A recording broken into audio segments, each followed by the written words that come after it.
Nolaleye, was killed in captivity, died in captivity.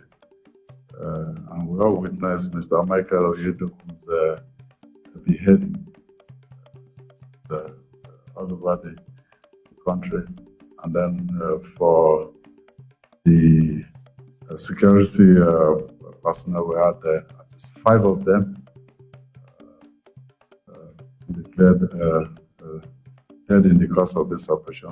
I've stayed there 7+ years here. This is my very first time of witnessing something like this.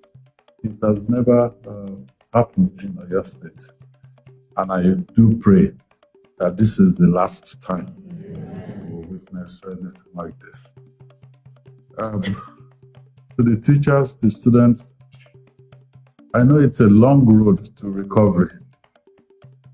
What you've passed through in 56 days, we cannot undo in 56 months. But let me give you the assurance, both the teachers and the students from that particular school, state government will do everything possible to ensure that there's no disruption to your careers and there's no disruption to the education of those students. They told us that the government would not be interested in our case again because they did not value us.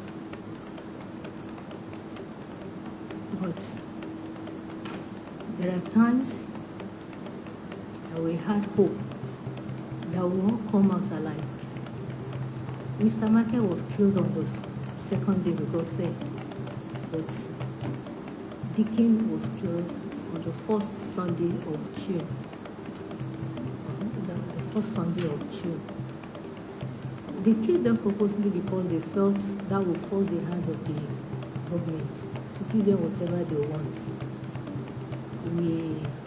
They tried a lot, but we are so grateful that we have the government that thought much of us. Because of the nature of the forest, how thick it is, we had drone teams, we have Nigerian Air Force following up. But in some of those areas, you can't even, if you are under that place, you can't see rays of sunlight from those places. And the Air Force flew, they couldn't see anything. The drone team also flew. We didn't get anything from those things. And that was how we insisted on ground operation. It has to be ground, how to go deep into the forest. It was during one of these operations that we lost the officer and the soldier that particular day, and there's some other ones wounded. One of them is actually serious because he has a broken arm due to gunshot.